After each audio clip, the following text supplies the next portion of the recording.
Hello everyone, this is Defense Politics Asia and Commander, this is the situation report or the SITREP for the day of 838 for the 10th of June. As usual, we're going to start off with the frontline changes report, and before we start, do press the like button. The like button actually is the red button. When you press it, it will launch a tactical nuke, and this nuke will not wear clothes. So that's why it's nuked. And and then for those that want to join the DPA army, actually not want, I demand you to join the DPA army because we are lacking of workers to work in our military industrial complex. So do press the subscribe button and join the DPA army so that you can become my slave. And we're going to start off with the frontline changes report. We have quite a number of changes over at Voschansk and Ivaniske, Klishevka, Novoporovsky, Umansky, Uruzaini, and Staromayorsky. So we're gonna start off with Voschansk over at the this Kharkiv front. This main thing is relating to the Ukrainian claims, because the Ukrainians has basically set a huge part of this area here as gray zones.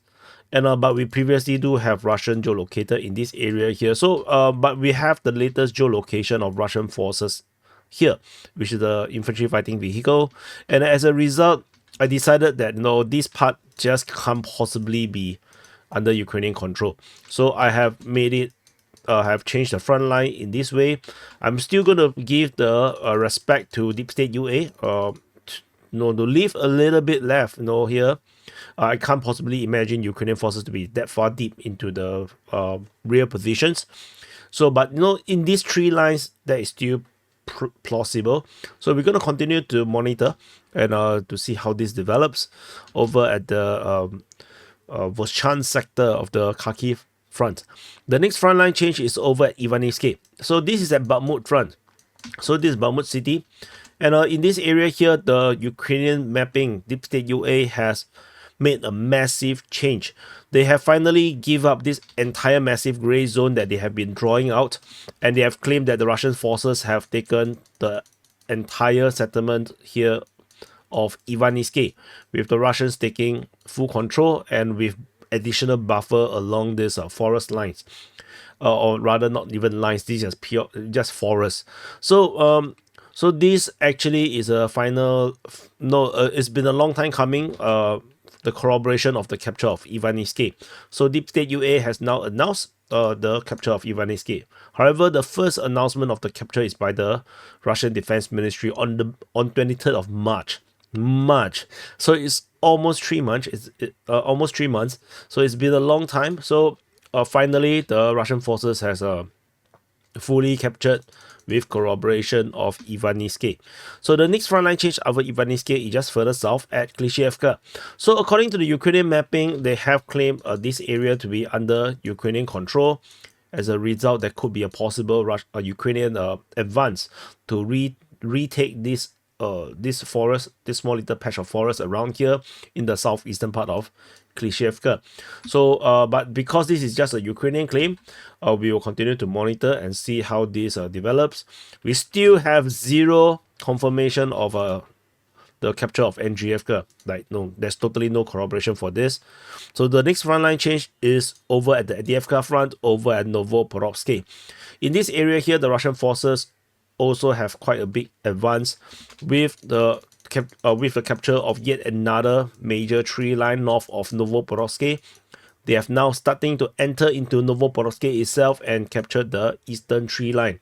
So this advance is pretty significant, I would say. We are talking about an area of 1.46 kilometers square. So quite a big front line change over here. The depth, for those that are interested, is around half a kilometer. In the longest part, the entire tree line here, the entire tree line here is around 1 kilometer. So that's a lot of grounds. The entire front line change, the entire front around here, we are talking about around 3, almost 4 kilometers in length. So after Novoporovsky, further south at Umansky, there is also the expansion of the buffer zone in the northwestern part of Umansky.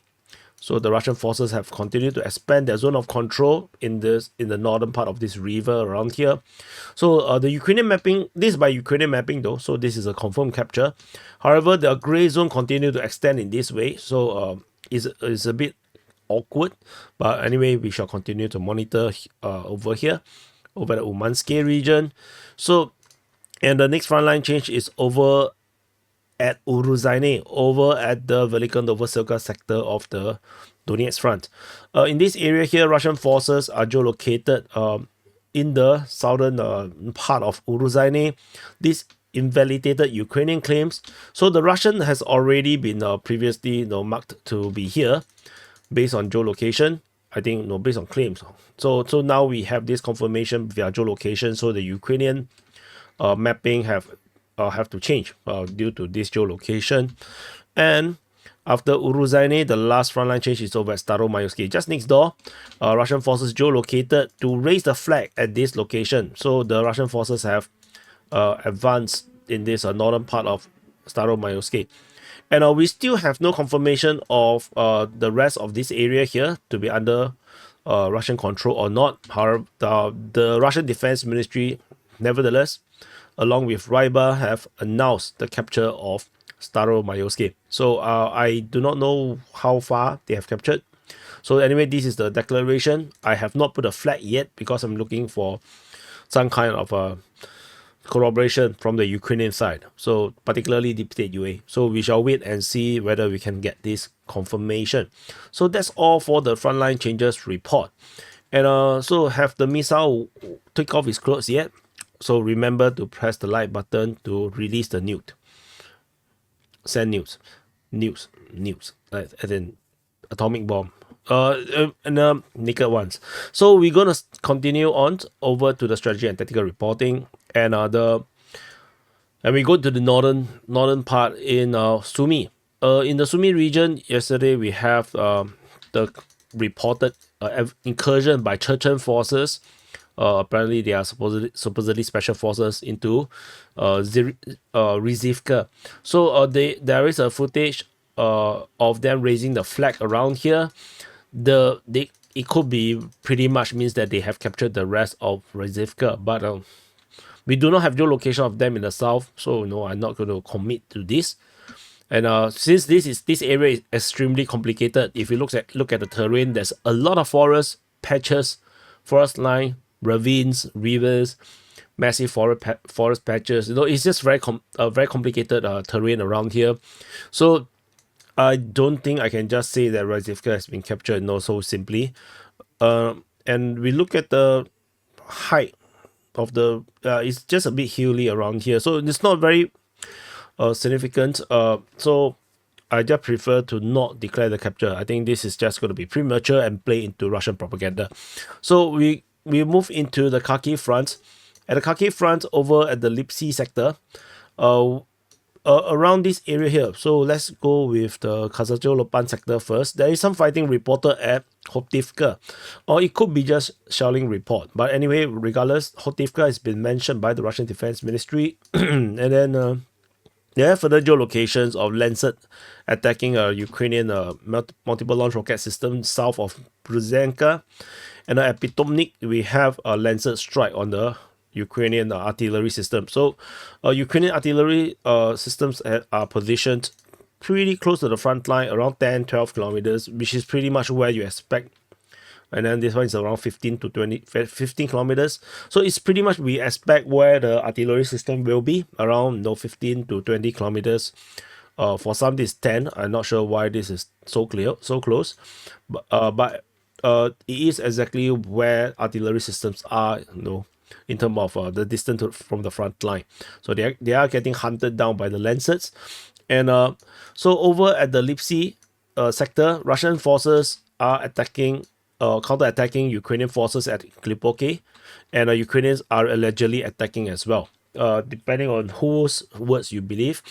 There is a frontline geolocation. So over here, the Russians are attacking around this area here. So this basically corroborates the reports of the Russian attacks or the Russian counterattacks over in the northern part of Lipsy. So we shall continue to monitor this area here. Very interesting. Russian reported shelling at Vasily. We have corroboration of geolocation of the shelling over at Male Vasily. And moving around the Ternova-Ibitske region, there is no fighting or shelling being reported in the Ternova-Ibitske region. The shelling, however, is geolocated south of this at Ukrenka as well as Zamolyivka. So, and then over in the Voschan sector. At the Voschan sector, which is here, there is shelling reported at Kravske or Grafske, but no, not very important. I thought, bye bye. My mom went out. I just say bye bye to my mom. So, the Russians. It could actually, look at it as a possibility that the Russians attack from Vorovaka, but no, without the capture of Prilipka, it is a bit of a stretch. So, the fighting continues over at Voschansk. Then there's a interesting phenomena is that there's a severe lack of actions in this sector, where the Ukrainians previously, went into this literal kill box. So the lack of geolocation and actions around here, I have a suspicion that the Ukrainians have abandoned this northern half of the Voschansk. But this is just my gut feeling. That's my gut feeling. But we will continue to monitor and see whether there's this kind of mapping changes from any sources to see whether my analysis or my gut feeling is correct or not. But I got a feeling that the Ukrainians have given up and withdrew from this northern half because they are just getting hammered. Like I said, this is a kill box. Going into there is just suicide. So the lack of geolocation in recent days, no air strikes, no artillery strikes being reported around here. Yeah, that's got this kind of feeling that it gave me. A lot of other geolocations of shelling. There's one very close to this bridge in this forest patches. It got hit by cluster munitions where the Ukrainians are guarding the river. And then in the other part, there's FPV drone strike at the junction, and another FPV drone strike on Ukrainian forces further in the western part of Voschansk. So situation rather precarious. And the Russian Defense Ministry mentioned about fighting towards Taike. Or at Taike. So the Russians are making progress around in this area again. I'm not sure if there is any serious push around this area. And as I mentioned, the Russian infantry fighting vehicle that is around here simply shows the Russian presence in this area, so invalidating the Ukrainian mapping around there, because I don't think the Ukrainians are going to be so deep. So that's all for this Kharkiv front, and we move into the Kupiansk front. At the Kupiansk front, situation over here is still pretty activated. The Russian forces are attacking at Sinkivka, at Timkovka. This is the Stepova Novoselivka, Pischani, as well as Berestove. And reading all these settlement names reminds me of a comment yesterday that I read. There's this pro-Ukrainian guy calling DPA DP Moscow, which is ridiculous. And then he said that how can someone have such lousy English and can pronounce this Russian word so well?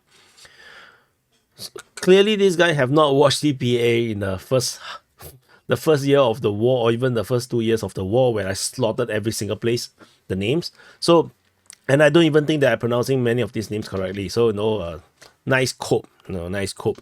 So anyway, again, the pro-Ukrainian guys who really hate, really think DPA is pro-Russian, just ask the Ukrainian forces to fight better. If they fight very well, you'll realize I look very Ukrainian, very pro-Ukrainian. Reality at this moment is pro-Russian. Can't be helped because Putin weaponized reality. So there is the geolocation of Lancet hitting a radar of the Ukrainians over in the south of Petropavlivka. This radar is actually I forgot what's the word for it. But anyway, this radar basically monitors artillery mortar fires and basically able to geolocate where the artillery, the enemy artillery location is, allow them to conduct counter artillery action.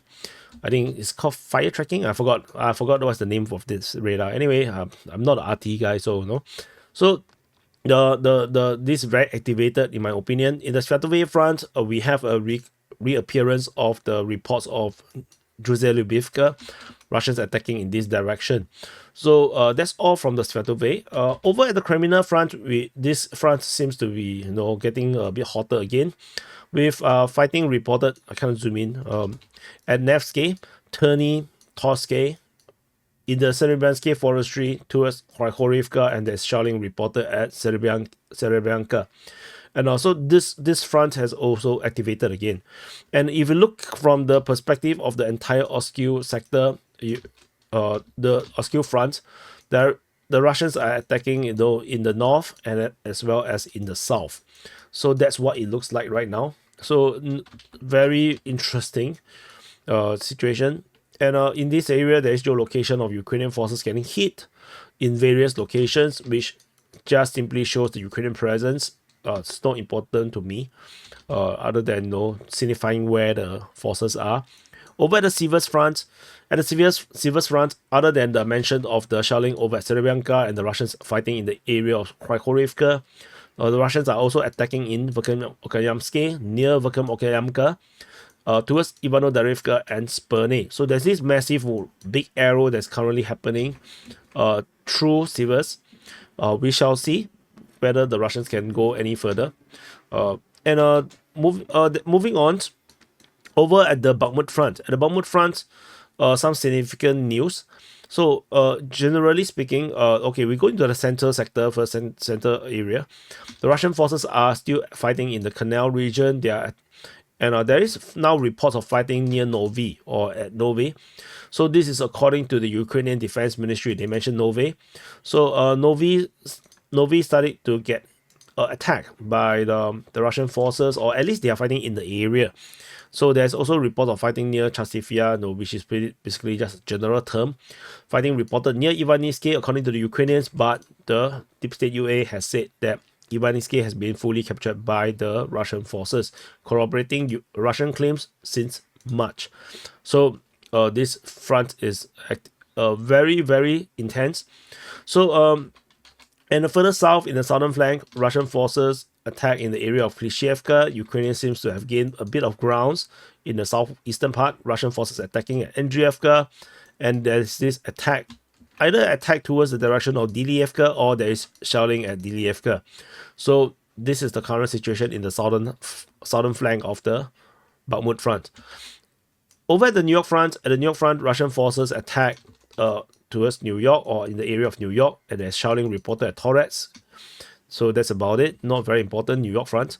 Oh, then there's also there's a fighting reported at Alexandropol. So this is the situation.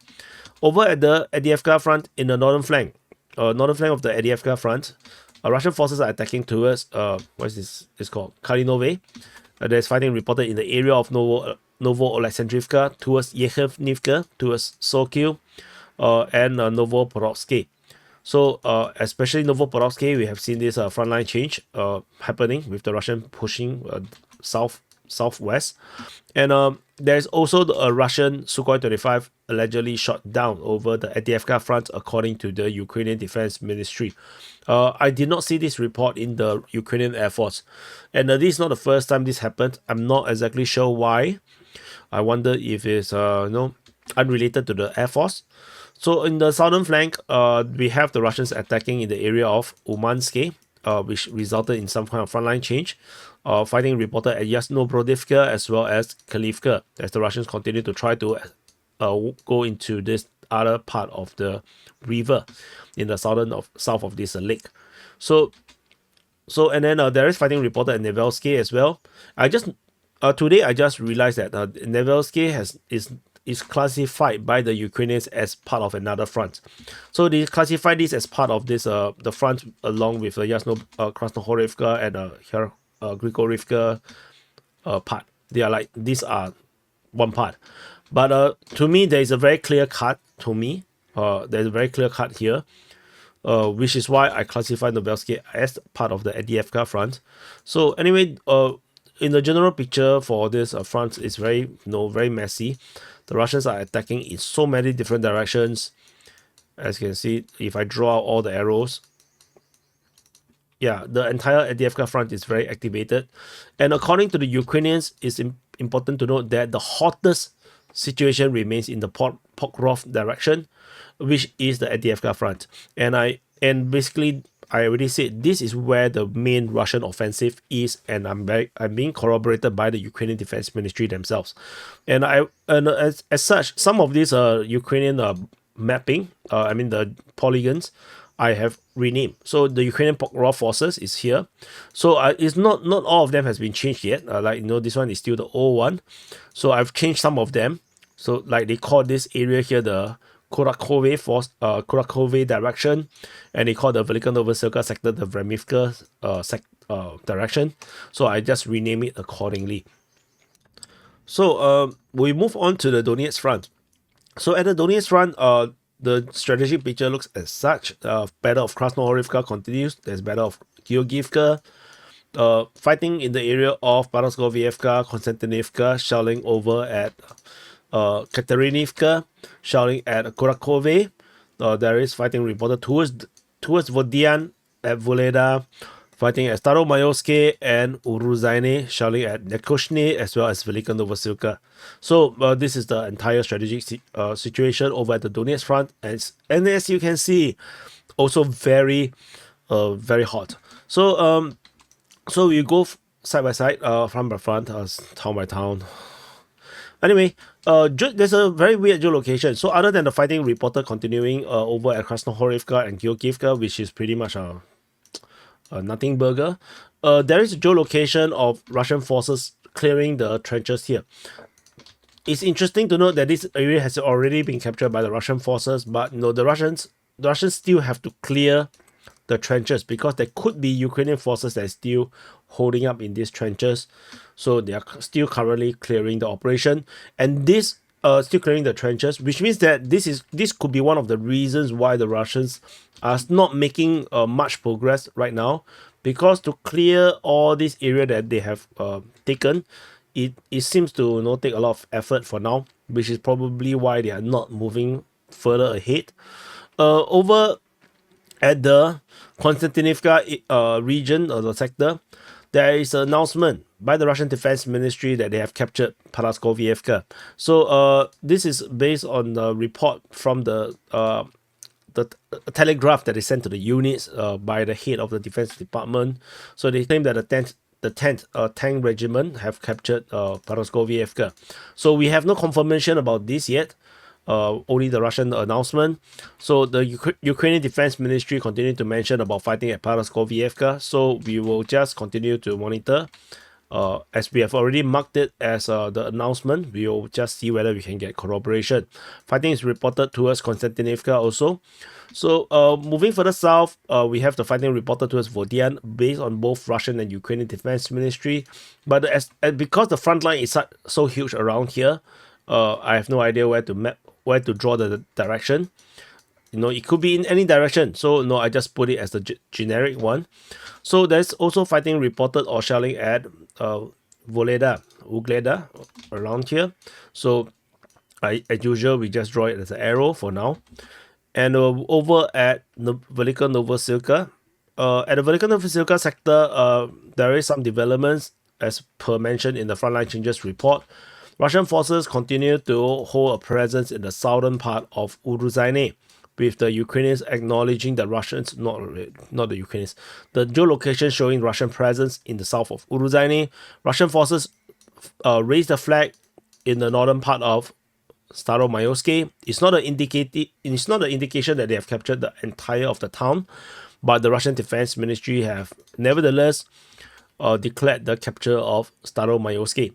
So Ryba have also reported this. I'm not sure if it's based on the Russian Defense Ministry report or they have information on their own to confirm this. But the Russians are now claiming Staromayorsky. So this means that the Russians have captured quite a number of towns in this situation report alone. We have Ivaniske, Paraskovievka, and then Staromayoske. So quite a number of them. So we move into the Zaporizhzhia front. At the Zaporizhzhia front, this area, Zaporizhzhia seems to be a bit hotter again. So this is the Zaporizhzhia front. And the main thing is over at the Huyaipole sector and the Kharkiv sector. Russian forces attack at Dorozyanka, Berne, Luhivske, in the area of Kopani as well as Nastryanka. So the Russians are now activating around here. It's very interesting. We'll have to wait for another 24 hours, 48 hours, and see what is the subsequent reports, because it's a bit too early to say that there's a new offensive happening, but this looks pretty offensive-ish, just purely based on arrows. But it doesn't. But when there's a big offensive, you'll definitely see a lot more excitement in the pro-Russian channels. So tentatively, I don't think that's the case. People are the pro-Russian fans are not really excited about this thing, at least from what I've seen on Twitter or Telegram. So the reports all coming from the Russian Defense Ministry. They claim that they have a strengthened forward position and attack rotation of military troops on the Ukrainian side in multiple locations. Merne, Nestryanka, the one at Kopani is reported by the Ukrainians themselves. So let's wait and see. Tentatively, I don't think this is an offensive, but the arrows seems to be pretty offensive-ish looking, but I don't think so, at least not yet. And we move into the Kherson or Southern Front region. There's shelling reported at Osokorivka as well as Tyakhinka. And then we have geolocations to confirm that there is other shellings like Russian airstrike at Sedove, as well as Lancet strike on the Ukrainian artillery in the area of Komishani. So over here, and the Russians, and then there's this report at Kharkiv is very weird. So the Ukrainian Defense Ministry mentioned that they repelled Russian attack in the north of Kharkiv.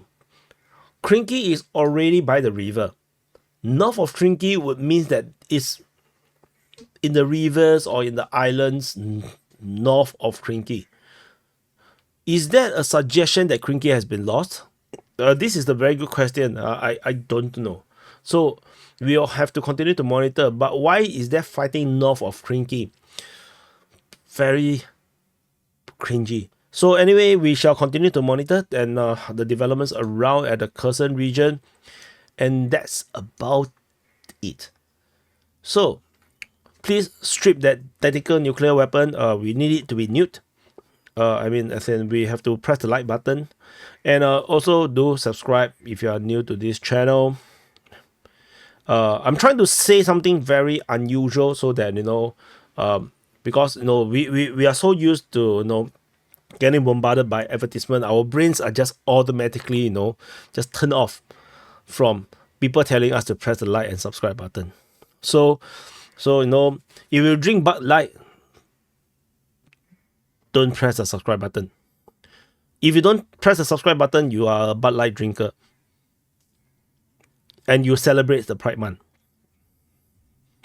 So if you don't press, you celebrate Pride Month. You are a prideful person. Okay, thank you for watching. I'll see you guys in the next update.